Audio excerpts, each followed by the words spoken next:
da equipe regional de espiritualidade, região Rio Grande do Sul. Vou passar a fala para a nossa coordenadora. Patrícia, é contigo. Obrigada, Vera. Uma boa noite a todos. Sejam todos muito bem-vindos a mais uma iniciativa da nossa equipe regional de espiritualidade. Espero que vocês tenham momentos de esclarecimento, momentos de troca de boa energia, nesse momento que todos estamos precisando. Muito obrigada pela presença de todos e agora eu vou voltar a palavra para a nossa mediadora querida Vera. É contigo, Vera. E eu, de imediato, vou passar para o nosso convidado para se apresentar. Como ele já está de lenço, vocês devem ter visto ele em algum momento por aí. Frei, é contigo. Boa noite, Vera. Boa noite, Patrícia. Boa noite ao outro chefe que está na live. Boa noite a cada um de vocês que acompanham pelo YouTube. Me chamo Frei Rafael de Lima. Sou pároco da paróquia Santa Terezinha, município de Fontoura Xavier, diocese de Cruz Alta. É a diocese que eu, como frei, estou trabalhando nesse momento. Fui escoteiro dos 10, 11 anos até os 20, quando eu saí para ingressar com os Freios Capuchinhos. O último grupo que eu frequentei foi no município de Ipê, na Serra Gaúcha, próximo a Antônio Prado, que é o lenço que eu estou carregando agora, que é do grupo lá de Ipê.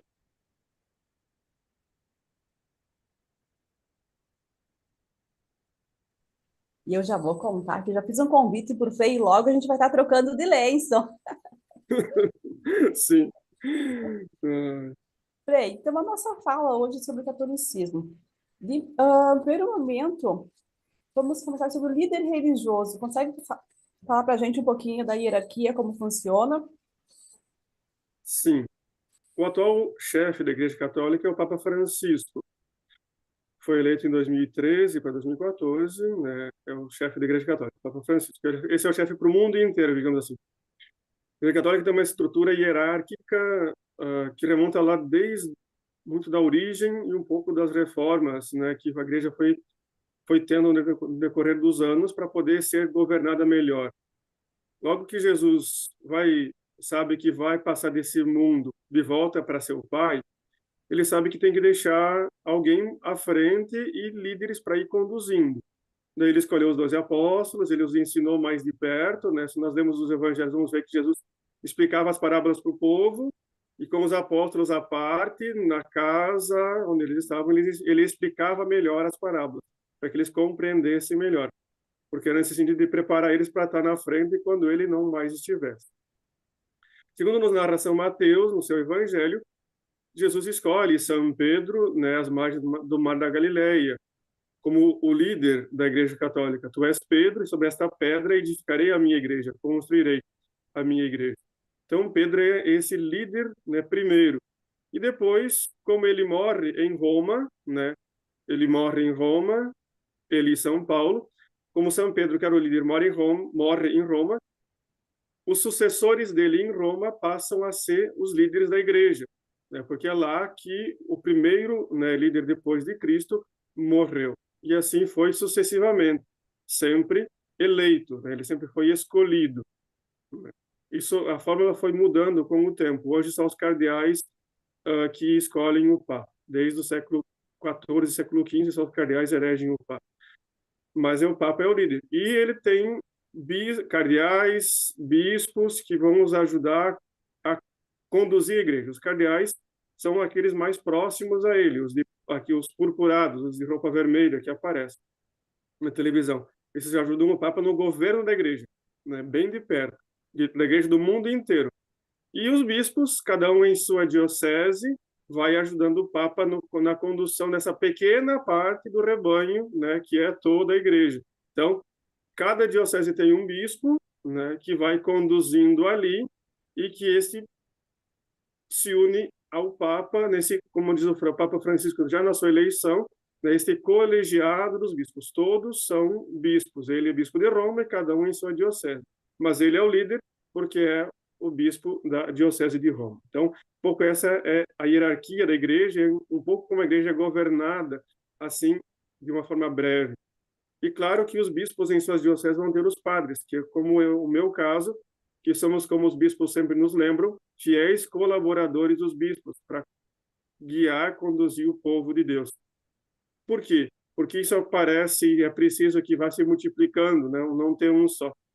Porque quanto mais a igreja cresceu, ela teve que se adaptar a esses tempos, né, a esse crescimento. Então, no começo cada cidade tinha um bispo, depois ficou muito pouco, e aí os bispos escolheram padres para ajudar eles a conduzir a igreja. E assim a igreja foi se orientando, se organizando para que pudesse ser guiada da melhor forma.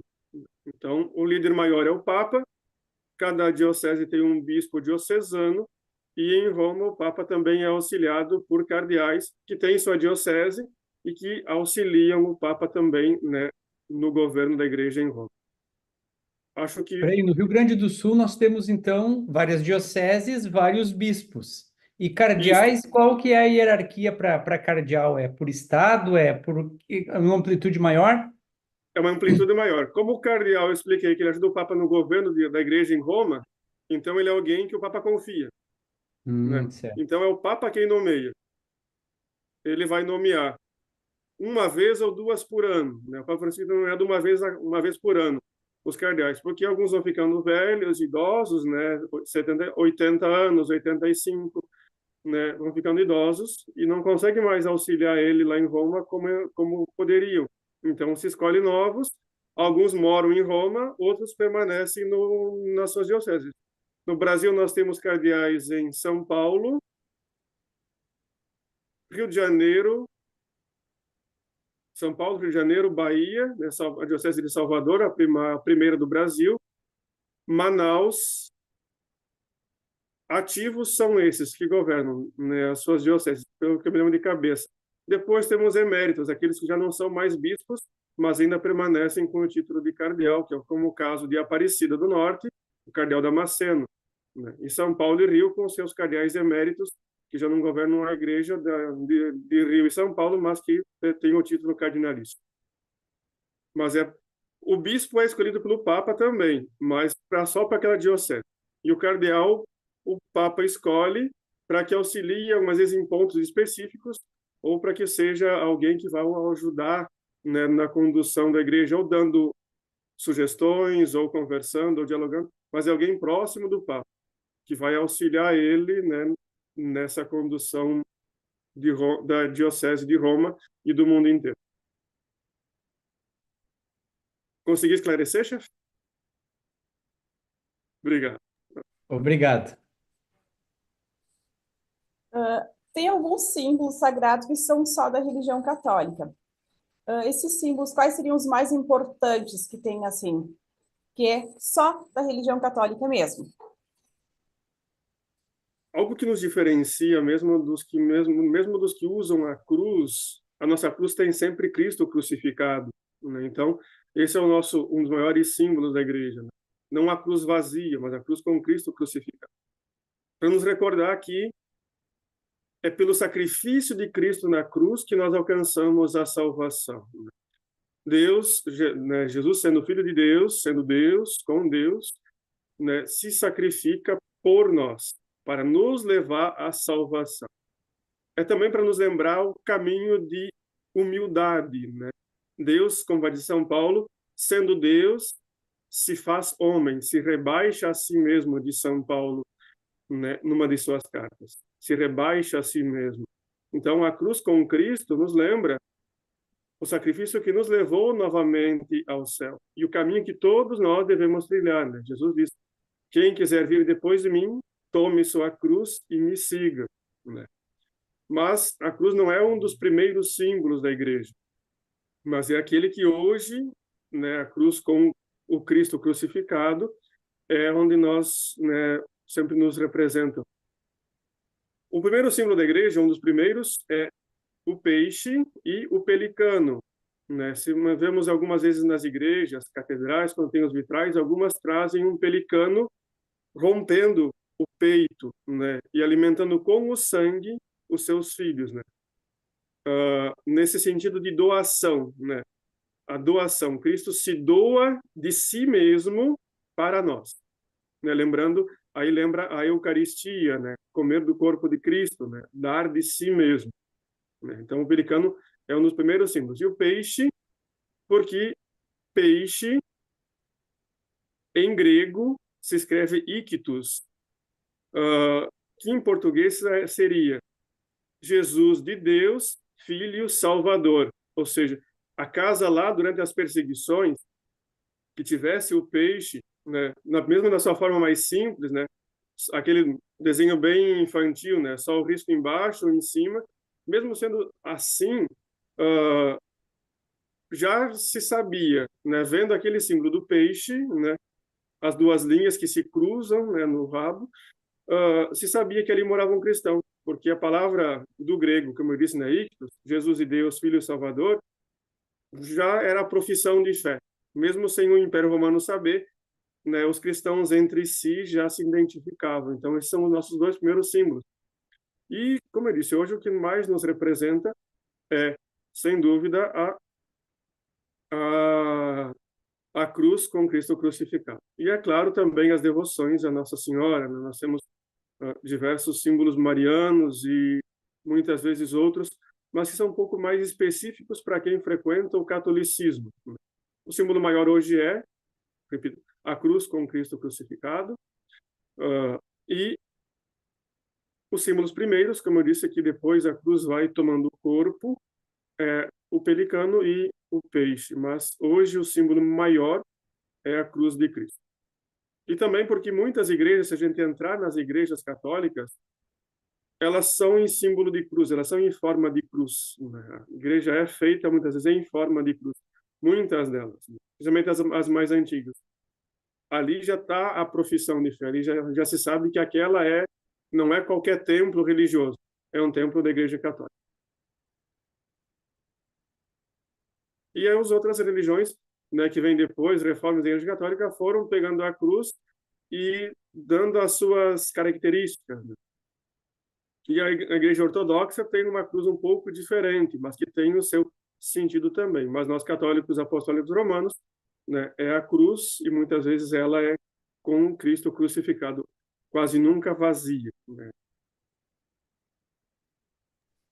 Temos alguns costumes ou obrigações que também são só da religião católica. Temos, né? Temos os costumes, né? Por exemplo, alguns nós herdamos do judaísmo, né? Como é rezar pelos falecidos, né? Toda missa já tem as intenções da missa, seja no começo, seja, né, no decorrer da missa. Temos aquelas intenções pelos falecidos, ou mesmo as intenções que são pela saúde, a um santo de devoção para que alcance uma graça, ou depois que alcançou, né, retribuindo, né, agradecendo pela graça que alcançou, né, que é próprio dessa oração do povo de Deus. Mas o que mais se escuta é rezar pelos entes queridos que faleceram, pelos falecidos. Isso nós temos já uma herança hebraica, né? O livro dos Macabeus, uma das leituras que a gente usa no dia de finados, que é o dia que a gente reza pelos fiéis defuntos, vai dizer, né, santo e salutar pensamento este de rezar pelos mortos, né? Quando Judas Macabeu faz uma coleta e manda no templo fazer-se uma oferenda pelos soldados falecidos. Então, rezar por aqueles que se foram é algo que nós já herdamos da fé judaica, né? Não é algo que nasce da Igreja Católica só, né? Que nós herdamos e vamos dando a nossa característica do nosso jeito. Esse é um dos costumes da igreja. Outros, a gente tem aqueles costumes que são semanais, né? Que é a obrigação de todo católico ir ao menos ou no sábado ou no domingo na missa, né? Para que viva a sua fé em comunidade, né? Então, esse é um preceito que o católico deveria, né, seguir, né? Com fidelidade, né? Todo domingo se dirigir à missa na comunidade que pertence, seja na igreja matriz ou na comunidade. Quando não tem missa, muitas vezes os ministros fazem a celebração da palavra ou o culto, como popularmente a gente chama. Então, esse é um costume, né? Todo final de semana ir, né, rezar em comunidade, né? No domingo, porque é o dia do Senhor, né? A palavra já diz, né? Dominus, né, do latim é o Senhor, né? Então, é dar ao Senhor no seu dia um tempinho, um pouquinho do nosso tempo, como forma de agradecer a Ele por aquilo que Ele nos dá e como forma de beber da palavra de Deus, comer do seu corpo e sangue, para que isso alimente nossa fé e possamos viver a fé fora da igreja. Por isso, ir uma vez por semana, ao menos, na Santa Missa, para rezar em comunidade. Esse é um costume, um preceito, né, assim, semanal. Temos costumes que a gente faz uma vez por ano, né, que nem comer carne de peixe ou carne branca, né, geralmente carne de peixe, na Sexta-feira Santa, na Quarta-feira de Cinzas, como essa forma de fazer penitência, de abster-se, né? A Quaresma também é esse tempo em que nós temos o costume, né, de abstermos de algo, né? Fazemos penitência. Ah, gosto de chocolate, então vou passar os 40 dias da Quaresma sem comer chocolate. Vou me abster disso, fazer penitência. Então, não no sentido de que eu quero sofrer, não. Eu quero mortificar a carne, eu quero crescer na fé. Abstendo-se disso, eu quero crescer na minha fé. Mas não só o abster-se, como exemplo que eu dei de chocolate, mas eu guardo esse dinheiro que eu comeria chocolate, então eu comia, assim, uma barra por semana. Então eu guardo, né, o dinheiro daquelas barras que deu, 5 barras de chocolate, mais ou menos, e vou pegar esse dinheiro e vou transformar em caridade. Não só a oração, mas a oração que leva à prática. Então, vou pegar esse dinheiro da minha penitência e vou dá-lo à caridade. Esse é um costume que nós temos. Muitas vezes nós vemos os mais velhos fazendo isso, mas também temos muitas vezes os jovens também que, quando compreendem um pouco melhor a fé, né, começam a seguir esses preceitos, esses costumes, né, mais antigos, que são próprios da tradição da igreja.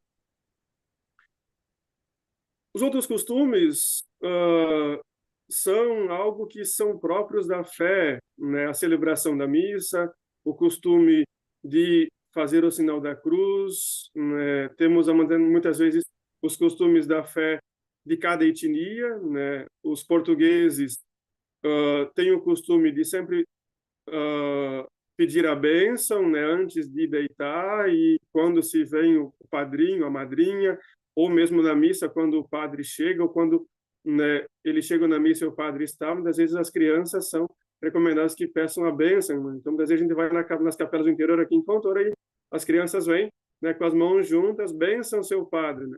Mesma forma com que elas vão pedir para a avó ou para o padrinho e para a madrinha quando eles se encontram. Então, esse costume de pedir a bênção e de fazer o sinal da cruz quando a gente passa por uma igreja, são costumes próprios da fé católica. E muitas vezes a gente tem um costume que é automático, muitas vezes, quando a gente vai fazer uma prova, muitas vezes a gente vê jogadores de futebol, ou quando vamos fazer algo importante, nós traçamos o sinal da cruz, né, na fronte, como também essa forma de pedir a bênção de Deus, né? Que Deus nos ajude, né, naquela tarefa que temos a cumprir ou naquele desafio que vamos enfrentar. Então, também esse é um costume, muitas vezes, que brota da fé particular, né? Temos a vivência comunitária, mas esse costume de pedir a bênção, muitas vezes, ou de sozinho pedir, é da fé particular de cada um, mas é também um costume que cada um vai criando com base na fé. Outro costume são recomendações, né, que a igreja tem nos seus mandamentos, que é confessar-se uma vez ao ano, e também muitos católicos mais, assim, não mais fiéis, mas um pouco mais não rígidos, tradicionais, era essa palavra que eu estava tentando buscar, mas tradicionais também buscam toda sexta-feira abster-se de carne. Nós religiosos muitas vezes temos esse costume de, na sexta-feira, trocar carne de gado, de frango, de porco, de ovelha, por carne de peixe, para abster-se de carne. Sexta-feira, muitas vezes, para nós, padres e das congregações religiosas, é um dia de penitência. Mas muitos leigos também seguem isso, né, como um costume de, na sexta-feira, lembrando a Sexta-feira Santa, onde Nosso Senhor sofre na cruz, fazer penitência, né? Outro costume é esse, na Sexta-feira Santa, de nós fazermos pouco barulho, né? Os católicos vão à missa, né? Ao menos uma vez naquele dia, não a missa, né? A celebração naquele dia, ou a celebração da Paixão. Alguns vão de manhã cedo, né? Benzer a Marcela, as ervas medicinais, e participar da Via Sacra. E de tarde muitos se dirigem novamente à igreja nesse costume de, no dia em que Nosso Senhor sofre na cruz, também, né, participar de seu sofrimento, né? Isso também é próprio do catolicismo português, né? Um catolicismo que gosta de procissão, né? Procissão do Divino Espírito Santo, procissão de Sexta-feira Santa, procissão de Corpus Christi, procissão do Santo Padroeiro da paróquia, da comunidade. As comunidades portuguesas têm muito forte isso, né? É um povo, como nós somos no Rio Grande do Sul, descendentes de açorianos, né? É uma ilha em que foi muito sofrido para ser colonizado. Então, eles impregnaram isso também na fé católica, né? Então, o catolicismo que nós temos no Estado, desde a sua origem, e depois vai mudando um pouco com as outras etnias que vêm, alemães, italianos, ingleses, espanhóis e outros, poloneses, mas é um catolicismo que ainda é ligado ao sofrimento. Por isso que os portugueses vão muito na Sexta-feira Santa, porque se aproximam da cruz, do sofrimento da cruz. Então, isso é um costume que um povo tem. Eu falei de um povo porque eu sou, por parte de pai, né, lusitano, português. Os italianos têm, né, levam um pouco mais à risca esse preceito de todo domingo ir em comunidade, né, se dirigir à comunidade para rezar e porque depois sabem que também vão para a bodega, né, o salão está aberto para jogar carta, canastra, mas isso é parte do costume da fé, do viver a fé. Saber que a fé tem um momento de oração, né, viver, rezar em comunidade, mas que também tem um momento de lazer, né, de confraternizar, de estar junto em comunidade também para celebrar, para saber como foi a semana. Muitas vezes esse encontro dominical com a comunidade muitas vezes leva a isso, né? Esse costume de todo domingo se dirigir também traz isso de compartilhar, de partilhar, de ouvir ou de rever, né? Nas comunidades do interior, rever os parentes, os conhecidos que estão, né, um pouco distante, que na semana não se conseguiu ver, mas que ali se consegue. Então, é esse costume que se tem. Alguns dos costumes, né? Poderia se falar de tantos outros, mas esses são alguns dos principais, né? Sexta-feira Santa, quarta-feira de cinzas, né? Deixar de comer carne, fazer o sinal da cruz, né? Seja quando a gente entra na igreja, seja quando a gente vai fazer alguma prova, algum desafio. E esses outros que falei, né? Que são próprios de cada etnia, que vai compondo e que vai dando um pouco, né, do rosto da sua etnia para a fé que professa. Falo isso para que percebamos que, por mais que professemos uma única fé católica, em cada lugar que a igreja está, ela vai ter características pequenas, mas características próprias, assim. E cada povo, cada etnia, dá um pouco de si, um pouco do seu rosto para a fé que professa, para essa fé católica que professa. Então, esses costumes vão variar, por isso que falo isso, porque os costumes vão variar de região para região, mesmo dentro do Estado, né, nós vamos ver costumes diferentes, né, dentro da fé católica, né? Eu falo isso porque, para que não diga, o Frei esqueceu disso e daquilo, não, porque nós temos regiões distintas no Estado, que foram colonizadas por povos diferentes e que cada um traz um pouquinho de si e que vai dando um pouco desse rosto próprio do povo para a fé que a gente professa. Não sei se fui claro, chefe Vé. Sim. Luiz, tem uma contribuição? Eu dentro do movimento escoteiro, né, tem uma atividade que carrega como símbolo bem forte, que é a luz de Belém, que o movimento escoteiro, né, buscou em Belém uma centelha daquela chama e espalha para os continentes anualmente nessa época de Natal. Isso não é um costume da igreja, mas é um costume do movimento que está vinculado ao catolicismo, né, Frei? E que tem um sentido muito forte, porque Belém é a origem, né, de Jesus, é o ponto de partida pelo nascimento, né, e que isso tem uma simbologia e uma força muito grande, né?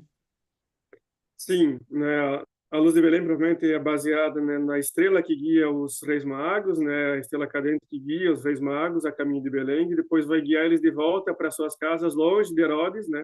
Que deseja matar o menino. Então, essa luz que traz a vida, essa luz que comunica o nascimento, né, desse Salvador do mundo, né?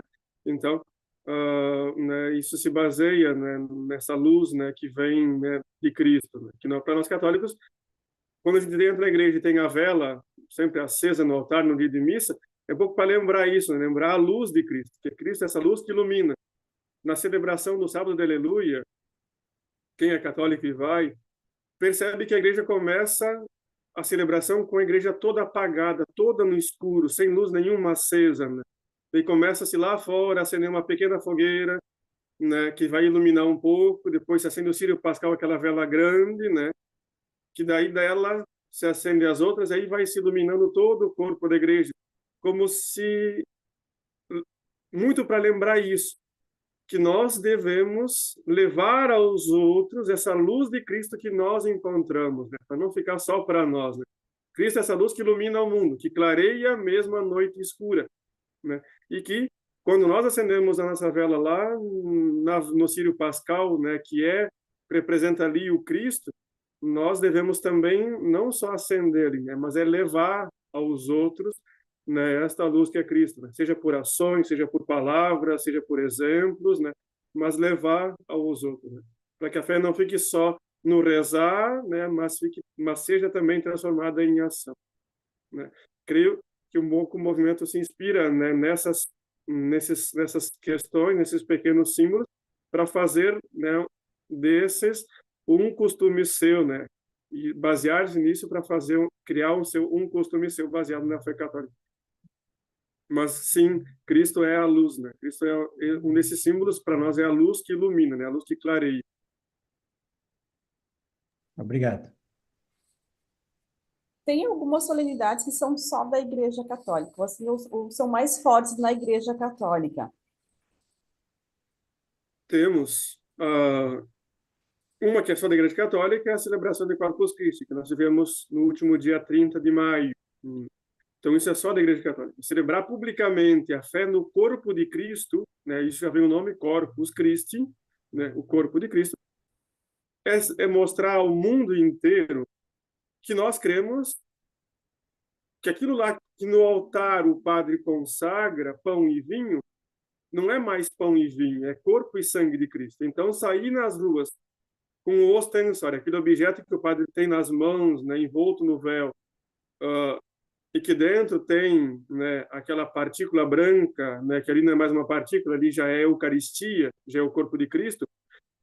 Sair às ruas com aquele objeto é professar publicamente que nós cremos verdadeiramente que aquilo ali que está dentro do ostensório é o corpo de Cristo. Isso é só da Igreja Católica. Não tem outras que têm isso.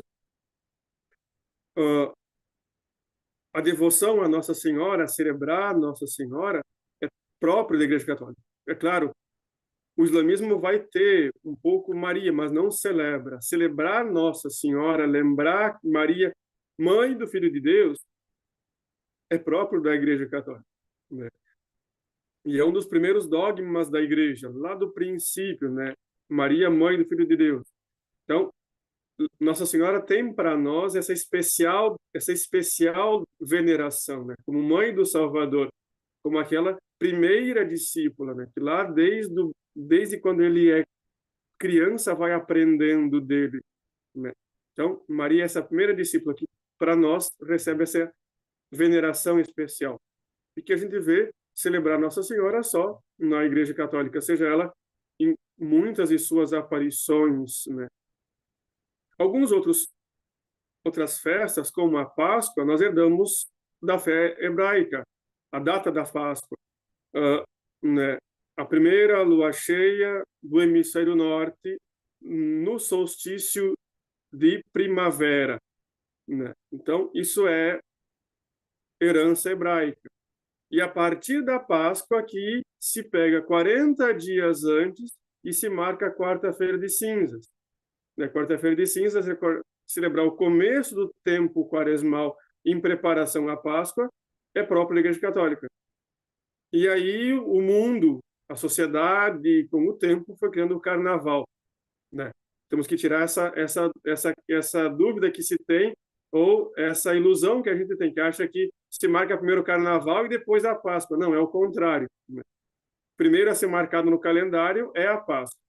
40 dias antes temos quarta-feira de cinzas, que é na quarta, então aquela terça-feira que antecede a quarta-feira de cinzas é a terça-feira de carnaval. Ou seja, lembrando aquilo que eu falei antes, aquele costume da gente fazer penitência, então quando se abstinha-se de carne na quaresma, então era o último dia que podia comer carne, por isso carnaval, carne vale, ainda vale comer carne hoje. Depois você passar 40 dias sem comer carne, para voltar só lá no dia de Páscoa. Então, essa é uma das festas católicas. Então, o Corpus Christi, a quarta-feira de cinzas são festas propriamente católicas. Nós temos outras tantas, mas as mais populares são essas. Celebrar o Tríduo Pascal, né? A paixão, morte e ressurreição do Senhor na quinta-feira santa, instituição da Eucaristia, sexta-feira santa, a paixão, sábado, né, a ressurreição. Isso é uma tradição, é um culto católico, mas que foi elaborado com o tempo, né? A Igreja de Jerusalém tinha esse costume, celebrar em 3 dias a paixão, morte e ressurreição. A instituição da Eucaristia, paixão, morte e ressurreição do Senhor. A Igreja de Roma, até a Idade Média, tinha só 2 dias. Um domingo se celebrava a Páscoa e no domingo anterior celebrava-se o domingo da Paixão, né? Então, por isso que até hoje, quando a gente vai na missa do domingo de Ramos, a gente tem 2 evangelhos. Um que vai narrar a entrada em Jerusalém, né? Essa tradição da Igreja de Jerusalém, e a tradição da Igreja de Roma, o Evangelho da Paixão, né? Porque não tinha nenhuma celebração durante a semana em Roma, só no domingo e depois no outro. Então, para que se houvesse, né, a leitura, houve ao menos o Evangelho da Paixão uma vez, então se via no domingo anterior e depois, no domingo seguinte, se via o Evangelho da Ressurreição. Então, isso são festas propriamente católicas. E a nível, assim, de cada uma das nossas comunidades, nós temos as festas dos santos padroeiros, celebrar o santo que é o patrono daquela comunidade. Isso também é um costume católico, né, que nós temos, né, como católicos. Mostrar a nossa devoção ao santo, que é padroeiro da nossa comunidade, ou muitas vezes não é da minha comunidade, mas é o santo que eu tenho devoção, né? Então eu vou na comunidade vizinha, porque naquela comunidade tem o santo, e eu vou na festa dele porque eu tenho devoção àquele santo, Nossa Senhora das Graças, Santo Antônio, São Roque, enfim, temos diversos. Mas celebrar o dia do santo padroeiro também é um dos costumes católicos, né? Fazer festa no dia do santo é um dos costumes que a igreja tem, e depois outros vão, né, criando e nos, né, aprendendo de nós. Essas são algumas das celebrações, né, das festas próprias nossas. E temos algumas que, como igreja, a gente não tem uma festa, mas celebra-se as datas. O dia da exaltação da Santa Cruz, em setembro, quando vai se encerrar o tempo pascal, né? A ascensão do Senhor, o dia da ascensão, o dia que Jesus volta ao céu, cai durante a semana, e a Igreja do Brasil e algumas partes do mundo transfere essa festa para o domingo, para que toda a igreja celebre, né, a ascensão do Senhor. Recordar Pentecostes, né, 50 dias após a Páscoa, é também uma festa da Igreja Católica. E assim temos outras diversas, né, nascimento de Nossa Senhora, nascimento de São João Batista, os santos, mas os principais são esses, né? Os dias importantes, né, da vida de Nosso Senhor são aqueles que vão marcando as nossas principais solenidades.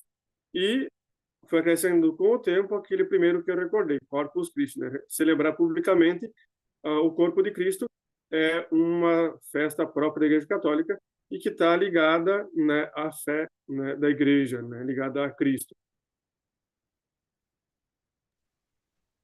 Tem vários santos, mas tem aqueles que mais se destacaram em função da história vivida, que é o santo que, assim, falou em Igreja Católica, é aquele santo que vem à mente. Ou a santa também, né? Sim. Os santos são para nós, católicos, já que tocamos nesse assunto, eu toquei e a chefe Vera tocou, são para nós duas coisas. Intercessores, né? Eles intercedem a Deus por nós, levam a Deus ao meu pedido, à minha oração, né? São intercessores, mas são também modelos de vida. Por isso que a gente tem as imagens dele, não só para rezar para ele. A gente tem as imagens dele, assim como a gente tem as fotografias em casa. Serve a mesma coisa. Quando a gente olha a fotografia de um ente querido que foi, a gente lembra tudo o que ele viveu, os exemplos que ele nos deu. O santo lembra a mesma coisa. Olhar a imagem do santo, por exemplo, deixa eu pegar aqui um que tenho aqui, São Francisco, né? Olhar para a imagem de São Francisco é lembrar a vida de São Francisco, né? É lembrar tudo que ele foi ensinando. E o santo é este caminho que nos leva ao céu. Ele não é o caminho. Cristo é o caminho. Mas ele viveu esse caminho que nos leva até o céu de uma forma e que muitas vezes eu me assemelho, que é a vida dele. O objetivo de nós católicos é alcançar no fim de nossa vida aqui na Terra a vida junto de Deus, né? Nossa fé não é reencarnacionista. Nós cremos que essa é a nossa única vida. Não vivemos antes e não voltamos depois. Depois de acabar nosso tempo aqui, nós vamos ir para o céu e voltar para junto de Deus. E por isso temos o exemplo dos santos, né? Esses modelos. E não são, por isso que não são um santo só. Se tivéssemos um caminho só, né, só o exemplo de Cristo bastava. Mas, como eu disse, cada povo tem uma forma de ver a realidade, de viver a fé. Então, é preciso que para cada lugar se tenha um exemplo mais próximo de si. E sempre atual. Por isso que a igreja sempre faz santos novos, para mostrar que esse caminho para chegar ao céu é sempre atual, é sempre novo. Nunca se cansa, nunca se acaba. Sempre temos novos, sempre temos novos. Né? Então, esse caminho para chegar ao céu, que o santo nos dá um exemplo. A chefe Patrícia tem Santa Dulce, ela tem um modelo de santidade, de viver a fé, né? Então, é um exemplo de vida, né, que nós devemos seguir. Às vezes nós nos inspiramos nele, né? Temos a devoção porque nós nos assemelhamos, de certa forma, com o santo, ou pela forma que viveu, pelo jeito que pensava, pelas ideias que tinham, né? Alguns santos são conhecidos por aquilo que ensinaram, Santo Antônio, Santo Tomás de Aquino, alguns pela vida que levaram, São Francisco, Santa Dulce. E assim nós vamos ter diversos exemplos para mostrar que chegar junto de Deus no céu, os caminhos são muitos, mas que bebem sempre da mesma fonte, Jesus Cristo. Então, esses são os santos. E cada um vai ter a sua devoção. Eu tenho São Francisco, Santo Antônio, o meu Ebidomadário, São Rafael, né? Mas cada um tem os seus, cada um tem as suas devoções particulares, e nós temos como um povo de coroação portuguesa, no mês de junho, os santos do mês de junho, né? As festas juninas, né? Que celebramos esses santos, né, do mês de junho. Santo Antônio, São Luís, São João, São Pedro, São Paulo. E assim eles vão inúmeros, né? Mas que são próprios das nossas raízes portuguesas, né? De celebrar no mês de junho os santos do mês de junho. E os santos, eu falando deles, não recebem, nós não adoramos os santos, né? Às vezes nos acusam que nós adoramos os santos porque muitas vezes, como forma de devoção pessoal ou num pedido muito, numa forma muito íntima do fiel, de querer que o santo escute sua prece, sua oração, a pessoa se ajoelha, né, frente ao santo, mas não como forma de adorá-lo, né? Se ajoelha como quem pede de todo o coração, ou depois que alcançou a graça, de quem quer de coração agradecido profundamente, por isso que se ajoelha para demonstrar essa gratidão ao santo, não para adorá-lo. O católico sabe que adora somente ao Senhor, seu Deus, né? Adora somente a Deus, né? Só ao Senhor prestamos adoração. Os santos têm uma especial veneração, né? Nossa Senhora, São José, porque são pais de Nosso Senhor, recebem uma veneração um pouquinho maior que os outros, mas nada comparado a Jesus Cristo. E os outros santos recebem, né, essa veneração que a Igreja faz, porque são esses modelos de seguir Jesus Cristo e que no céu são nossos intercessores, né? Esses são os santos. E que, como eu disse, cada um vai ter o seu e tem as suas razões para ter os seus santos de devoção. Isso é uma coisa muito interessante, né, Frei? Porque normalmente existe, às vezes, comentários de que se adora mais aos santos do que ao Cristo, né? E essa sua explicação é bem pertinente, que mostra o conceito correto, que é de veneração e não de adoração, né? Isso é muito interessante. Sim, né, nós veneramos, né? Os santos recebem uma veneração.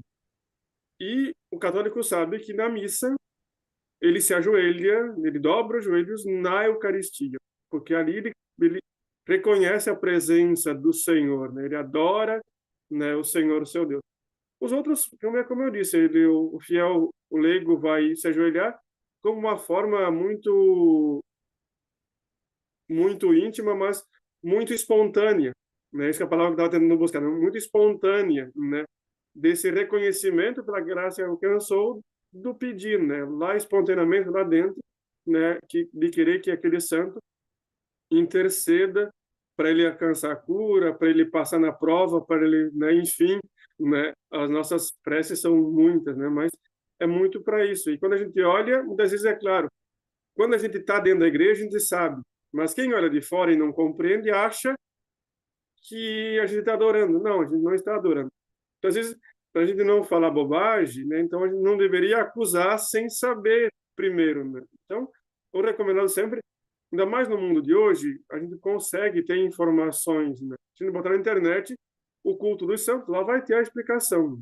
Culto de Dulia, de Latria, né? Dulia dos santos, né? Latria a Deus, né? Enfim, vai ter a explicação, né? Os nomes que aqui eu não me adentrei, porque também o tempo não é tão grande para, né, entrarmos em pormenores. Certo. Falando em santo, agora fazendo o seu pedido para o santo específico. Aquele dia que tu acorda de manhã assim, hoje eu preciso me benzer. Quem nunca? Sim. Bem, o que é o ato de benzer? Quem é que pode benzer? Tem um lugar específico? Tem um ritual? Como funciona esse? Preciso me benzer hoje. Algumas bênçãos, que nem no costume que eu não falei antes, no costume português, o pai e a mãe dá, né?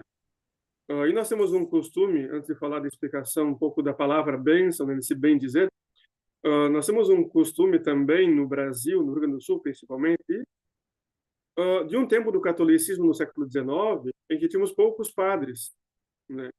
E muitas vezes as crianças acabavam morrendo sem receber o batismo, porque o padre demorava um ano e meio, 2 para chegar na comunidade, pelas distâncias, pelos meios de transporte, enfim, eram N fatores que levavam a esse atraso. E aí, cada comunidade tinha lá um leigo, né, o fulano, o seu fulano, a sua dona Beltrana, que era um católico fervoroso, assim, né, muito fiel, muito participante, que sabia, né, um pouco mais do que os outros, que batizava em casa, né, a criança, que fazia orações, né, um pouco para isso, né, porque como o padre não conseguia chegar em tempo, então tinha essa pessoa que rezava a Deus, né, que pelaquela pessoa. E a gente herdou, ainda hoje temos muito disso em nós, né? Fulano, né, temos que batizar o fulano em casa antes, né, de levar no padre, né? Hoje não precisaria mais porque já temos igreja e padres disponíveis, né, para fazer os batismos quando nós marcamos. Mas nós ficamos ainda com as benzedeiras, né, com essas mulheres, principalmente, que faziam orações, né, para nós, e que usavam orações católicas, o Pai Nosso, Ave Maria, as ladainhas, principalmente as ladainhas ao santo. Nós decoravam as ladainhas, algumas são enormes, e elas sabiam decor, né? Então, e rezavam, pedindo a intercessão desse santo, pelo aquele ou por aquela pessoa que estava ali pedindo, né, desde uma dor de barriga até uma dor de cabeça, enfim, as benzedeiras faziam esse trabalho, né, nesse tempo. E que nós ainda hoje temos essa tradição, né, aqui no estado, um pouco do nosso costume aqui no Rio Grande do Sul. E nós temos esse costume de pedir a bênção, de dar a bênção. Tem bênçãos que o padre só pode dar. E tem outras, a sua maioria, os ministros da Eucaristia podem dar, né? Muitas vezes, em algumas paróquias, a gente tem os ministros da bênção, que vão auxiliar o padre na bênção da saúde, né?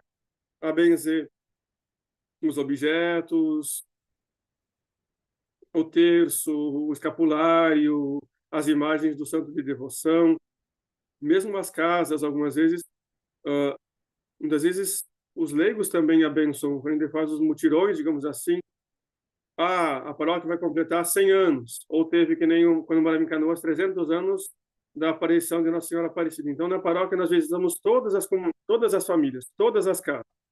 E aí não eram só nós, freios, que abençoavam.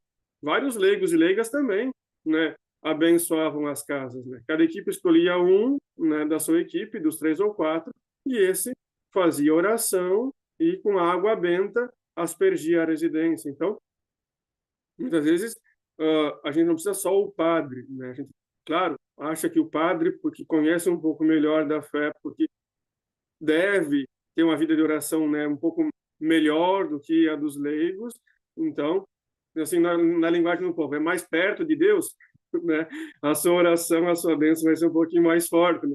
É isso muitas vezes que a gente pensa, mas nada impede de a gente pedir para um leigo, né, para um ministro, né, da Eucaristia ou da palavra, também abençoar, né, a casa, ou nada impede.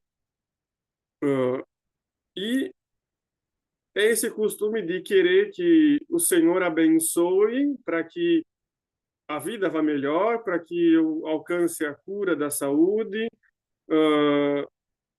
ou também para, né, para que me proteja, para que o terço que eu uso no pescoço, ou o escapulário que eu uso, ou a imagem do santo que eu uso, ou mesmo trazer a chave da casa ou o veículo novo para ser abençoado, é também confiar em Deus e pedir que Deus proteja aquela casa que eu comprei nova, ou que eu construí, ou que já era usada, mas que eu adquiri, ou o carro que eu comprei, seja ele novo ou usado também, pedir que Deus proteja, né, aquele veículo, aquela casa também.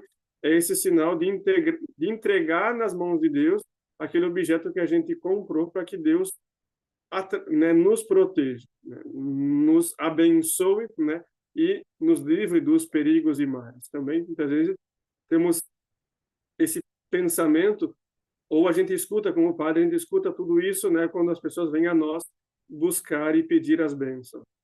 Mas aqui do livro o nome já sumiu, mas esse é um ritual simples de bênção. Aqui tem a bênção da casa, da escola, de família, de peregrinos e viagens. E no começo ele vai dizer, né, o que é a bênção. Bendizer é antes de mais nada, benzer é antes de mais nada bendizer. Bendizemos, louvamos, agradecemos a Deus pelas maravilhas realizadas em favor de seu povo santo, da humanidade, de toda a humanidade. Imploramos também a bênção de Deus em benefício daqueles sobre os quais se invoca o nome do Senhor. Então temos, né, um pouco desse sentido, né, do que é abençoar, esse sentido de bendizer, agradecer, louvar a Deus. A raiz da bênção é isso, é agradecer, louvar a Deus por tudo que fez, mas também no sentido de suplicar que Ele abençoe, proteja, né, devolva a saúde àquela pessoa que está implorando. Um pouco as bênçãos.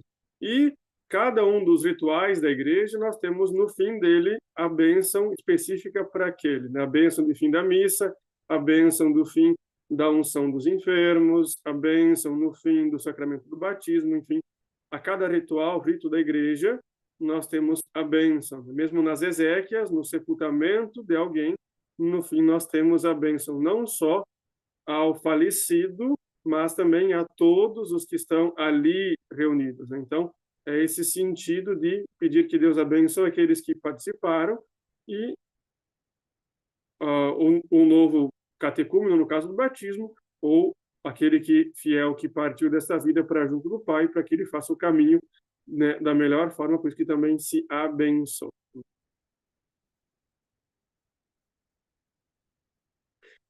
E só se me permite, antes de irmos para frente, claro, nós estávamos falando aqui antes de começar a live, mas nós temos muitas vezes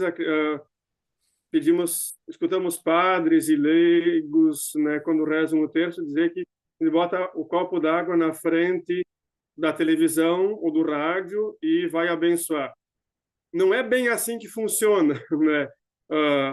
Não é bem... Não, Era esse o assunto que eu ia abordar agora.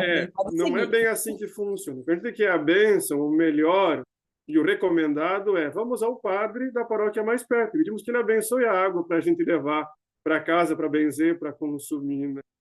Porque não vai por extensão, né, via rádio, via fios de, né, fibra ótica, né, a bênção. A gente consegue ouvir e acompanhar e rezar junto. Isso é muito bom, né?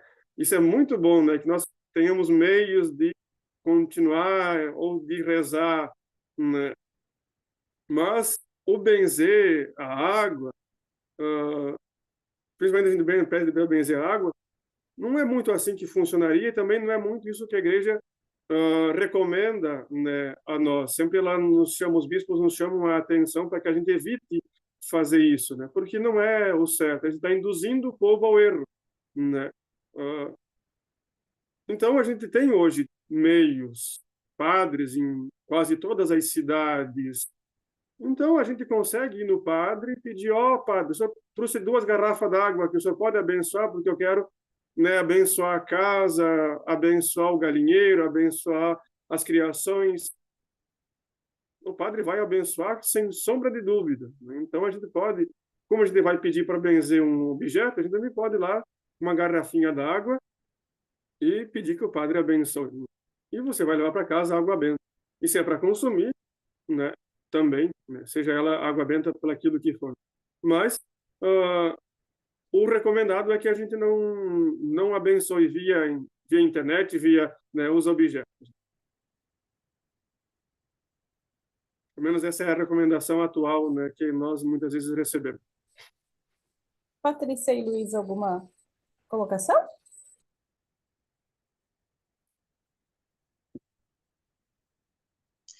Nenhuma, só estou absorvendo todo esse conhecimento maravilhoso.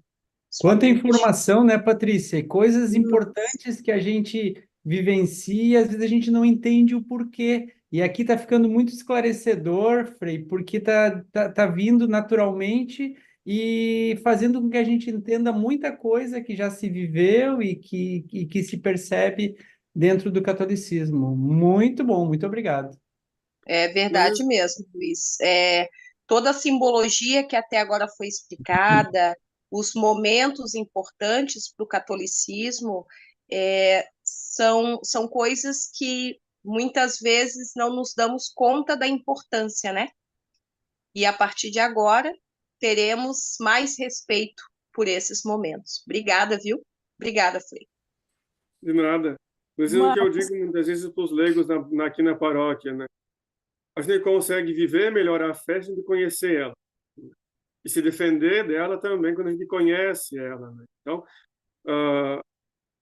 não é limitado ao padre conhecer a fé, é a todo mundo. Então, às vezes eu digo, quando eu dou formação, que todos nós católicos deveríamos ter, né, este livro, Catecismo da Igreja Católica. É grosso? Sim, é grosso. O meu tem capa dura porque eu gosto de folhear, então é uma e duas e ele fica com a capa enrolada. Então, tem a capa dura para não ficar enrolado. Mas deveríamos ter em casa, né, para que a gente conheça. Aqui tem os fundamentos do Pai Nosso, a explicação do Pai Nosso, eu creio, 10 mandamentos, da liturgia. Temos várias coisas ali que são riquíssimas e muito bonitas e que a gente deveria ter em casa para ir aos poucos, não ler de uma vez só, porque é muita coisa para absorver também, mas ir consultando aos poucos, ir lendo e estudando ele para que também nos aprofundemos, né, disso, né, disso tudo. Frei, ainda falando em se benzer, eu não sou católica, um exemplo. Quem não é da religião católica? Mas hoje eu queria me benzer. Eu tenho que pagar algum custo, aonde que eu posso ir? Entende? Eu acho que isso é uma curiosidade das pessoas também. Eu não pertenço à igreja católica, mas eu acordei hoje e eu preciso me benzer. A minha fé, isso aí, precisa se benzer. E aí, qual é o procedimento?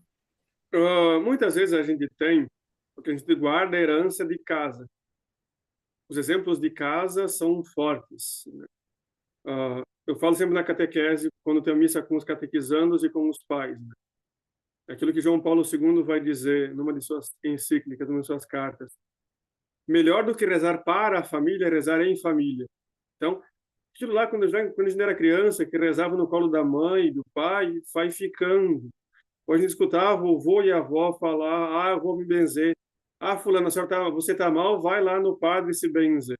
A gente grava isso, né? Porque são exemplos, e os exemplos são fortes, né, em tudo, né, na gente. E na fé não é diferente. Os exemplos da fé que a gente tem são aqueles que talvez a gente mais nos marcou, né? E quando a gente tem essas raízes ainda, né, daquela fé primeira que a gente teve lá no berço de casa, são difíceis da gente né, desconectar. Por mais que a gente abra outros caminhos e siga outros caminhos, é difícil de largar tudo o que teve antes, né? Então, posso pedir a bênção? Todo mundo pode pedir. Muitas vezes você vai ter que saber que o padre vai invocar um santo ou outro na bênção para interceder, né? Tem que ter muito clareza disso, né? Mas quando você não é e quer, às vezes você pode dizer, padre, eu não sou católico, mas gostaria da sua bênção. Acontece, quando a gente vai visitar as casas, e aí a gente entra numa casa ou pede para entrar e o dono da casa diz aqui, eu não sou católico, mas eu gostaria de sua bênção. A gente dá do mesmo jeito, né? Damos do mesmo jeito. E muitas vezes a gente pede uma forma de ter um feedback, ter uma boa relação, né? Política de boa vizinhança, né? Eu dou a bênção pela minha fé e você dá né, a bênção né, a partir da sua fé. Para que a gente também respeite a casa, muitas vezes, daquele que a gente entrou e que não professa a nossa fé, mas que abriu para que né, nós abençoemos. E não tem nenhum custo, né? Não. Às vezes as pessoas pensam, eu vou me benzer, vou na benzedeira. Mas aí eu tenho que pagar? Não. Aí as benzedeiras, algumas cobram. O padre não cobra. O padre não vai cobrar, né, a bênção. Porque é dom de Deus, né? É dar aos outros, né, passar adiante um pouco, né, interceder a Deus, é algo de graça, né? Aquilo que está nos evangelhos. De graça recebestes, de graça deveis dar. Então é de graça. É comum o povo ver aqui na paróquia, Frei, quanto custa? Não custa nada. Quer dar alguma doação, colaboração, é espontâneo. Mas não tem custo. As benzedeiras, então, elas têm um custo ou também tem a forma da doação espontânea? Cada benzedeira vai ter um costume, vai ter uma prática, né? Ou ela vai vender o remédio, ou ela vai cobrar alguma coisa, ou ela vai pedir. Cada uma tem um costume. Não vou dizer, porque não vou só capaz de acusar alguém, né? Então, cada uma vai ter um costume. Umas não cobram, umas não cobram, e aí vai. Mas muitas vezes elas não cobram porque também tem esse preceito, né? Do dar de graça.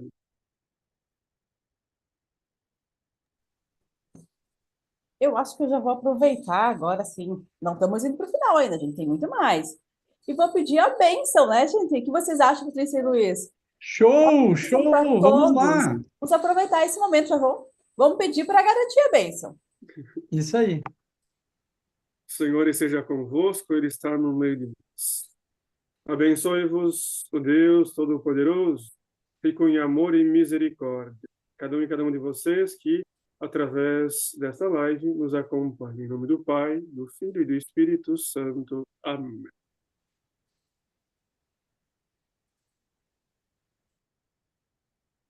Patrícia e Luiz, alguma colocação? Senão eu vou falando.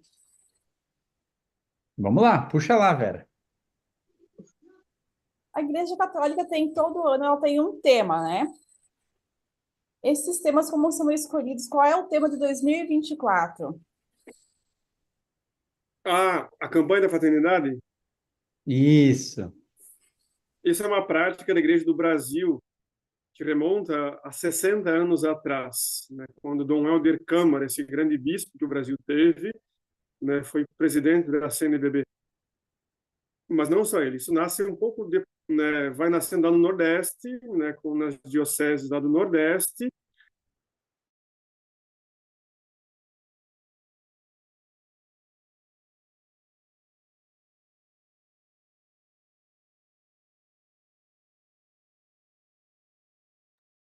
Deu uma travada aqui para mim, mas pessoal, tá chovendo aqui no Rio Grande do Sul, nos perdoem.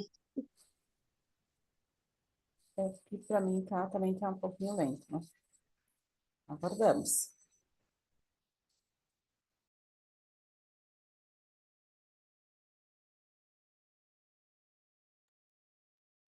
Ai, o Frei voltou, graças a Deus. Caiu aqui.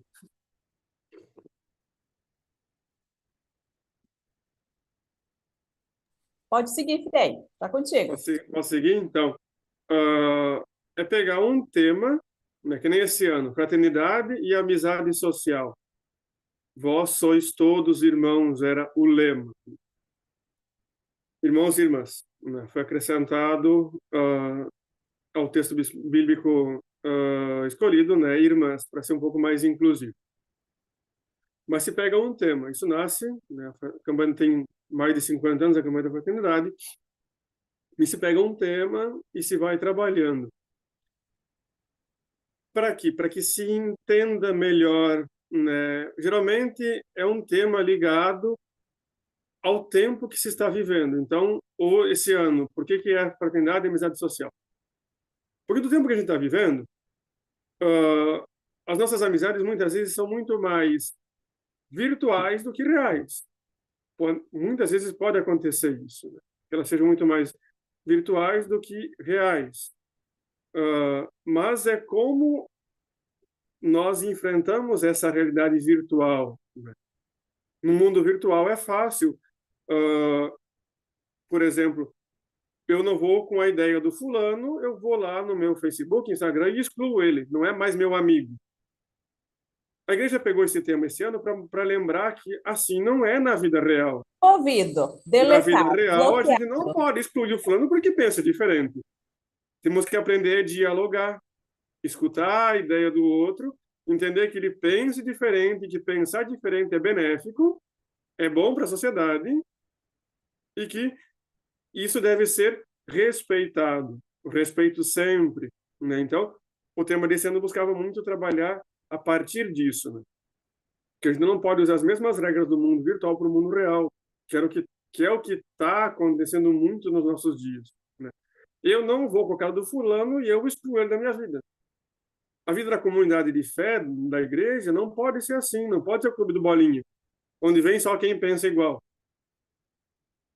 Não é assim. Excluindo dentro do momento tecnológico é fácil, né? Mas excluir da vida, excluir de uma convivência é muito mais complicado, né? Vou ter que bloquear hoje, Luiz. Não, é bem isso, José Luiz. Excluir da vida é bem mais complicado, é bem mais complexo e é algo que não nos ajuda a crescer humanamente, né? Ao contrário, vai nos diminuir, né? Porque a gente vai ficar Isso. só com aqueles que pensam igual. Então, como vida em sociedade, isso é muito ruim, né? É muito difícil. Imagina isso dentro da comunidade católica, né? Se eu vou me aproximar só de quem pensa igual, só de quem é devoto de Santo Antônio, o resto eu não vou mais conversar. Um exemplo, né? Não é assim. Tem que aprender a conversar com quem gosta do outro santo, com quem pensa um pouco diferente de mim, e isso é, como eu repito, posso ser repetitivo, mas isso é benéfico, isso faz bem para nós, pessoalmente, e para a sociedade, para a comunidade onde a gente vive. Então, o tema desse ano era esse. Há 2 anos atrás foi educação, para lembrar da importância da educação, né? E assim vai, cada ano tem um tema que visa uma realidade do tempo em que se está vivendo. E engraçado, né, Frei, que essa campanha tão inclusiva é muito parecida com o nosso movimento escoteiro, né? Abraçar a todos, independente das diferenças sociais, ideológicas. Esse seria o mundo ideal, né? Esse seria Mas o mundo ideal. esse seria o mundo ideal. Mas vamos fazer o nosso melhor, os nossos jovens, já que somos exemplos, e a semelhança é muita com o movimento escoteiro. Era isso que eu queria comentar. Não, a semelhança é grande, tem muitas coisas que se assemelham, né? E o construir um mundo melhor é tarefa de cada um, é de cada um. Por isso que a campanha tem também esse sentido, né? Fazer todo mundo refletir, para que todo mundo crie consciência, se não do todo, ao menos uma pequena parte, né, desse todo, né, desse tema, e possa ir construindo comunitariamente esse mundo melhor. Não espere que ele venha pronto do céu, né? Ele não vai vir pronto. Construir o reino de Deus é tarefa de cada um. Jesus nos traz a boa nova, nos mostra o caminho, né? Mas construí-lo é tarefa de cada um. E para poder construir em comunidade, é preciso aprender a trabalhar em comunidade, né? Isso, muitas vezes, os temas da campanha vão nos ajudando a isso. Nos ensinar, nos lembrar que devemos trabalhar em comunidade. Você me lembrou de um assunto, eu esqueci de dizer para quem está assistindo. Tem dúvidas, perguntas, manda para a gente, temos tempo ainda. Frei pode responder. E um outro assunto agora também é o batismo. Vou batizar bebê que não entende nada, vou batizar adulto. Qual é essa diferença da Igreja Católica para as outras religiões? Que eu sei que algumas batizam em idades maiores, católica quando bebê. Atualmente, a gente batiza muitos quando criança, não que não fizemos batismo de adolescentes e adultos. Acontece. Desculpa, acontecem. Com menos frequência, mas eles acontecem, né? O batismo de adolescentes e adultos. O batismo para a igreja é o ingressar na fé. E a partir do batismo eu faço parte dessa comunidade de fé. São Paulo vai usar, quando vai falar da igreja, na carta aos Coríntios, aos Efésios, a ideia do corpo humano. Cristo é a cabeça e nós os membros. São João, evangelista, quando fala da igreja, usa a ideia da videira, né? Cristo é o tronco e nós os ramos da videira, né? Do pé de parede. Mas vamos usar o corpo humano que a gente consegue visualizar melhor. Então, para Paulo, Cristo é a cabeça e nós os membros. Então, quando a gente batiza na Igreja Católica, a gente passa a ser parte do corpo de Cristo.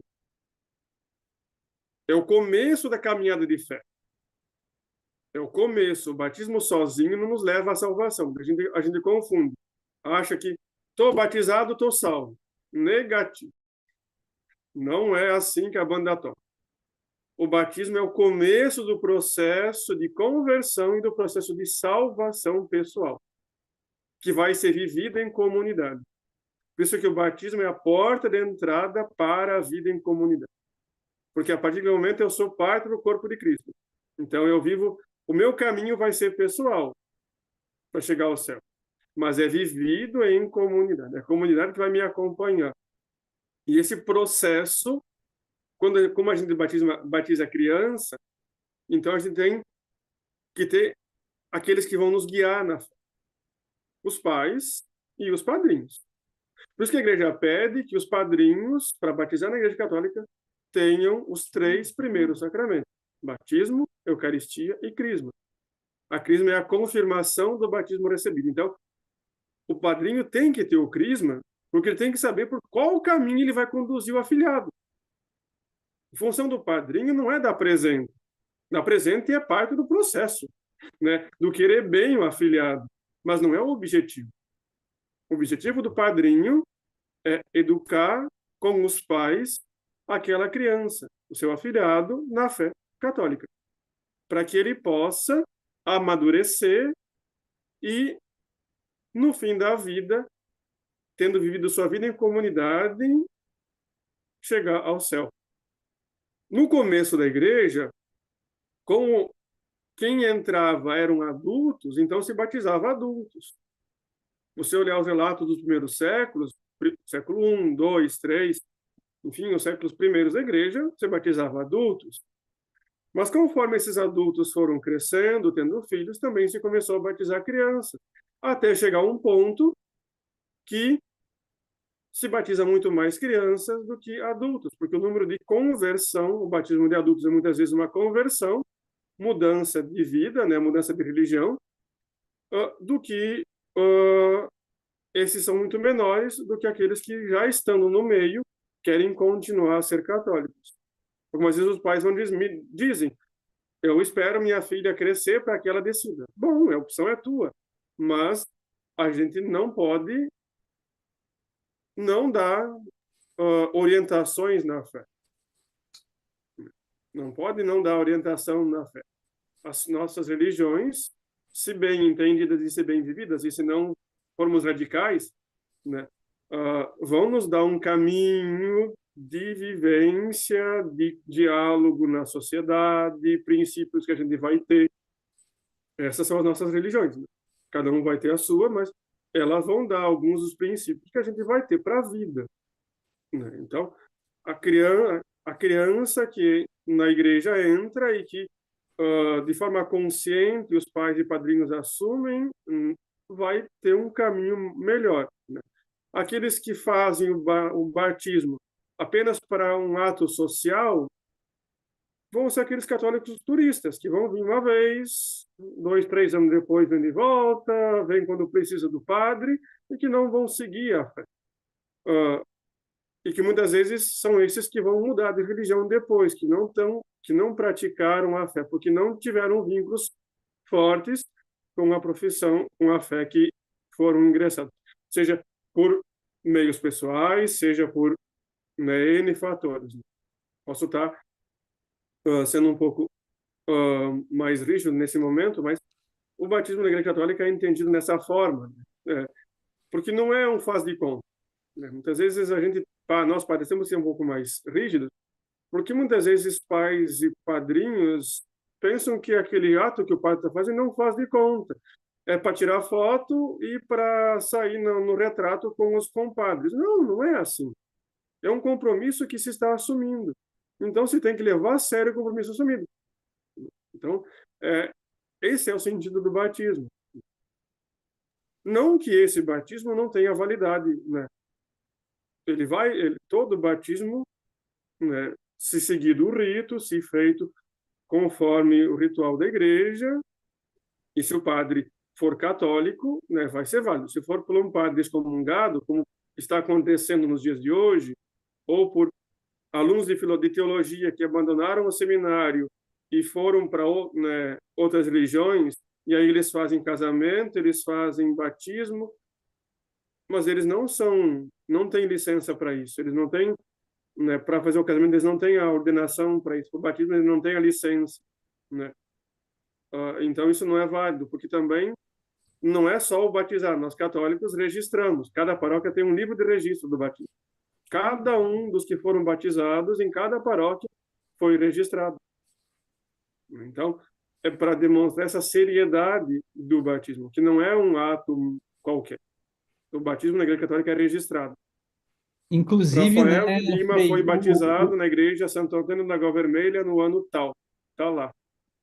inclusive o batismo ele é renovado em várias vezes, né? Antes de uma primeira Eucaristia, antes de uma crisma, antes até casamento, né?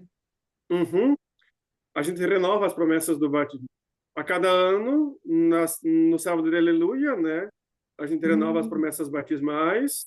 Todo ano o católico vai renovar. E quando ele vai fazer um sacramento, ele também vai renovar as promessas do batismo. Como a igreja diz, tu tem que lembrar que esse caminho começou lá no dia do batismo. Tu pode até não lembrar porque era bebê ainda, mas esse caminho que você está dando continuidade hoje começou lá atrás. Então, renovar para fazer memória, né? A Eucaristia que estou recebendo hoje, o sacramento da Crisma, que vai confirmar o batismo que estou recebendo, né? Começa lá atrás. Nós, padres, antes das ordenações, temos que também, né, renovar as promessas, né, não do batismo, mas de fé na igreja. Rezar novamente o creio para recordar a fé que nós vamos ter que educar o povo. E uma dúvida, Frei, o batismo, o sacramento, só o padre pode fazer ou o Frei pode também tomá-lo, fazê-lo, executá-lo? O batismo, por realidades locais, muitas vezes não só o padre pode fazer, né? O bispo diocesano ele vai dar a licença. Sem ele não dá de fazer. Entendi. Mas o bispo pode dizer, ó, paróquia tal, não tem um padre, ou a comunidade tal lá, a cidade tal não tem um padre, atendido pela cidade do lado, né, o padre não consegue dar conta, então o bispo vai dizer, o fulano, o frei fulano, a irmã Beltrana, ou mesmo o leigo lá, né, que é idôneo, que é, né, de boa índole, o fulano lá vai receber, é ministro da Eucaristia, ele vai receber a licença do bispo para fazer o batismo. O leigo pode fazer, mas ele vai ter uma licença especial do bispo diocesano. Por conta não, ele tem que ter essa Por conta, liberação. não. Isso, ele tem que ter liberação. Bem, duas situações. Uma por causa daquilo que eu falei, do registro no livro, né? Porque lá vai ser registrado quem fez o sacramento do batismo. Então, vai estar lá, fulano de tal. Né? Mas daí o padre vai no livro certo botar lá que o fulano recebeu a licença do bispo para fazer esse batismo. Ou o sacramento do batismo naquele período. Certo. Seguindo desse raciocínio, eu, então, como eu não faço parte da Igreja Católica, eu não poderia ser madrinha, certo? Certo. Pode acompanhar o sacramento, como é amiga da família. Pode estar lá, assistir, participar, né? Participando ali, estando junto, né? Mas ser madrinha não é possível, porque não professa a nossa fé. Daí, se o batismo é a porta de entrada na fé católica, como é que alguém que não professa a fé vai orientar na fé católica? Mas teria uma opção problema de para que eu raiz. teria uma opção, digamos hoje, que eu pudesse ser a madrinha, o que eu precisaria fazer? Me batizar? É. É? Batizar e ter o sacramento como da seria Crisma. esse processo hoje? Vamos de batismo, Cristo, então é madrinha. Como você, chefe velha, é adulta, então você vai fazer a catequese de adultos, não é a mesma catequese tem essa dos possibilidade. adolescentes, das crianças, né? Tem a catequese de adultos. Ela dura um ano e pouco, depende, né, a paróquia, mas era um pouco mais breve. Mas nesse um ano e pouco, você vai aprender tudo necessário para a fé católica, e aí no fim dessa catequese, você vai receber o sacramento da iniciação cristã que lhe falta. A iniciação cristã é o sacramento do batismo, primeira Eucaristia e da Crisma. E, então, um adulto, assim, mesmo um leigo católico que lhe falta, mas ele frequenta a missa, mas não vai comungar porque não fez a primeira comunhão. Daí ele vai conversar, nem batizado ele foi algumas vezes. Daí ele faz a catequese de adultos, e no fim daquele ano, ele vai receber numa celebração o batismo, na outra a primeira comunhão e a crisma, às vezes no mesmo dia, a primeira comunhão e a crisma. E aí ele vai ser católico. Eu acho que essa também era uma curiosidade de muitas pessoas, talvez. Adulto não vai sempre batizar, possível. então tem essa possibilidade. Ou tu escuta quando alguém vai para a igreja, eu preciso me batizar para casar. Aí, mas tu mesmo que já tenha se batizado em uma outra religião, eu preciso fazer todo esse processo agora? Algumas religiões o batismo é válido, nem todas. Aquelas que a fé é bem parecida. Algumas é válido, outras não é válido. Tem que olhar caso a caso. Caso a caso. Frei, deixa eu fazer uma pergunta. Na questão do batismo, vimos que em alguns casos tem 6 madrinhas, 6 padrinhos lá na frente da pia batismal, né? Se é esse o nome, desculpa se eu errei. Não E tá certo. é possível ter mais de um casal de madrinhas e padrinhos? Possível é, recomendado não. Porque a função é melhor que seja alguém próximo à família. Quando tem alguém que convida 6, 7, 8 casais, porque são conhecidos, não porque seja próximo, né? Porque daí quer que seja compadre e comadre, aí convida, né? Mas não que vai ter uma ligação próxima com a família, nem com o afilhado. Então, o bom é ter um. A igreja diz, um casal basta, né? Um casal basta. Algumas vezes, em algumas paróquias, para não entrar em atrito entre pai e mãe, daí a gente libera 2. Daí um casal o pai escolhe, outro casal a mãe escolhe. Daí contenta gregos e troianos. Daí o casal também, os pais não, acabam não brigando para escolher o padrinho e a madrinha do seu filho. E Frei, Mas tem muito, poderia mas tem ser uma uma única pessoa? multidão. Como o chefe disse, Poderia ser uma única pessoa só, ao invés de um casal ser um só, um único padrinho? dá, Não existe porque restrição contra isso. algumas vezes que nem assim um caso, quando alguém é batizado e não tem alguém para ser padrinho, o padrinho que vai ser registrado é o padre. Ele é o responsável. O Olha pároco da só. paróquia, né? Ele é o responsável por ser o padrinho daquele fulano, daquela beltrano. Então, em alguns casos, sim, é possível ter um só, né? Porque quando o fulano, cheguei novo aqui, quero participar da comunidade, mas não me recordo se fui batizado ou não. Então, o padre, sob circunstância de que não foi, vai batizar. E daí, para que ele não fique sem registro de um padrinho no livro, o padre vai dizer, ele é o padrinho, o padre é o padrinho daquela pessoa. Certo. Estamos indo para o finalzinho, já, mas temos uma pergunta. Além do padre, presbítero, os diáconos também são ministros originários de batismo? Sim, Sim? porque eles participam do sacramento da ordem, né? O sacramento da ordem é o que o padre faz parte, que é dos diáconos, os padres e os bispos. Então, eles fazem o batismo. Os diáconos podem fazer o batismo e o sacramento do matrimônio. Os outros são próprios, né, do serviço ministerial do padre, mas o batismo e o casamento, os diáconos podem fazer. Já na ordenação de diácono, eles já recebem a liberação para isso. A ordenação dá a liberação para que eles realizem o sacramento.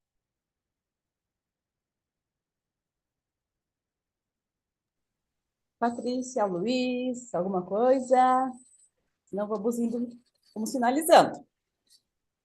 O diácono, Frei, o senhor pode esclarecer um pouquinho mais sobre a figura dessa pessoa, desse Sim. cargo? O diácono nasce com a igreja, lá na origem. Se lermos os Atos dos Apóstolos, nós vamos ver que, lá pelas tantas, a vida da comunidade de Jerusalém, os apóstolos já não dão mais conta de atender o serviço da mesa e pregar a palavra. Que essa era a Eucaristia no começo. A missa, no começo, era um grande banquete. Cada um trazia de casa um prato, colocava em comum. E os apóstolos iam servindo, distribuindo, né, isso, né, pelas mesas, né, fazendo esse serviço de servir as mesas. Mas também a função deles era pregar o evangelho, a boa nova que Jesus, né, trouxe. Quando eles veem que esse serviço não dá mais para eles fazer sozinho, eles vão lá e pedem que a comunidade escolha, não me recordo o número, né, de leigos que vão ser dedicados especificamente ao serviço das mesas, ou seja, a repartir o pão entre as mesas, né, o serviço da caridade, que é o serviço próprio do diácono, o serviço da caridade, né, de repartir, né, o pão.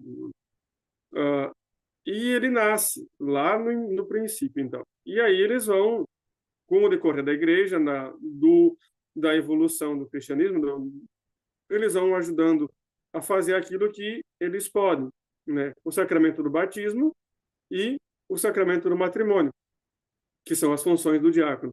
E nós temos dois tipos de diáconos, provisórios e permanentes. Aqueles que vão querer ser padres são diáconos provisórios, né? Então, por um tempo, 6, 7, 8 meses, né? Eu fui quase 9, porque era no tempo da pandemia, então teve que ser prorrogado até que tivesse tempo, né, e condições sanitárias de poder me ordenar o bispo. Então, eu fiquei quase 9 meses, né, de diácono, mas era provisório. Era entre o tempo da ordenação diaconal até a ordenação de padre. E tem diáconos permanentes, homens casados, na sua maioria, que dialogam com o padre, ou que o padre vê que ele pode, né, ajudar mais na comunidade, isso, né, convida para que ele seja diácono. E aí ele, mesmo casado, ele faz o serviço de batizar, de casamento, cuida do serviço de caridade, né? Essa é a função do diácono. E ele pode ser, alguns, os que são permanentes, podem ser casados. Mas na ordenação de diácono, ele tem que ser casado. Depois dali, aí ele não tem os seus pormenores da lei canônica da igreja, mas é possível que você vá na igreja, encontre o fulano lá fazendo o batismo ou casamento, você vá no mercado e encontre ele de mão dada com a mulher, né? Porque o padre casou, é um diácono permanente que tem a esposa e filhos e está lá fazendo o serviço normal de marido. Certo. Boa, muito boa explicação. Muito obrigado. Vou passar a palavra para a Patrícia, que já vai fazer o agradecimento. O pessoal fala, e depois eu vou com o Frei para finalizar, pode ser? Claro! Então, pessoal, gostaria de agradecer imensamente por vocês estarem aqui. Já convidá-los para uma próxima live, porque assim a Dona Vera não para, tá? Graças a Deus. E já fazer a propaganda do campus, se vocês repararam, estou com a camiseta fazendo a propaganda do nosso evento, que acontecerá de 15 a 19 de janeiro do ano que vem, em Soledade. E assim, pessoal, as inscrições estão abertas. Mesmo para o Rio Grande do Sul não tem vaga garantida. E para as outras regiões que forem se inscrevendo, terão o seu lugarzinho garantido lá, junto conosco, né? Nossa equipe estará lá trabalhando e esperando todos vocês, tá bom? Muito obrigada, Frei, por tudo mesmo, tá? Coração mais leve e muita informação. Gratidão. Obrigado, Frei. Foi excelente a sua participação e muito esclarecedor. Muito obrigado. Para a gente finalizar, gostaria que o Frei fizesse uma prece, uma oração, como preferir. Só lembrar, a Soledade é do lado de Fontoura Xavier, então é do lado de onde eu moro. Oba! Sempre vai Isso ser aqui uma vizinho. presença confirmada? Eu Contamos posso com o senhor, Frei, assim, ó, lá no nosso cantinho, eu juro que lhe trataremos muito bem. Promessa, escoteiro. Soledade é do lado de Fontoura, então eu posso dar um pulinho ali. Naquilo que a paróquia me permitir na minha atividade. Tá? Será muito bem-vindo. Foi um prazer poder passar essa 1h30, né, com vocês, tentar ajudar vocês a entender um pouco melhor a fé católica. Peço desculpas se, né, não fui tão esclarecedor em alguns pontos. Tenho a mania de falar um pouco ligeiro, então posso ser, né, não tão compreendido algumas vezes, mas tentei fazer o meu melhor. Então, vamos pedir ao bom Deus que olhe por cada um e cada uma de nós, olhe em especial pelo nosso Estado, nesses últimos meses difíceis de serem enfrentados, né? Olhe por aqueles que se foram, né, pelas enchentes, mas nos acolha no céu, mas também olhe por nós aqui ficamos, nos dando força de seguirmos em frente, de levarmos a vida, de erguermos a cabeça, reconstruirmos nossas atividades, nossos lares, para que também nós, como movimento, possamos ser, né, levar ao mundo um pouco desta luz que é Cristo, que nos ilumina, e que nós possamos, né, sermos também sinais, levar esta alegria. Dizia o chefe Mário, um grande amigo meu, né, que o escoteiro é alegre e sorrir nas dificuldades. Então, que nós possamos levar essa alegria a todo mundo nesse tempo um pouco difícil que, como estamos vivendo. Que o bom Deus ore por cada um e cada uma de nós, ore pelo nosso movimento e nos ajude a sermos cada dia melhores cidadãos, melhores escoteiros e melhores cristãos e cristãs. Amém. Bom descanso a todos, um bom restinho de semana e a gente se vê logo, logo numa próxima live. Isso aí.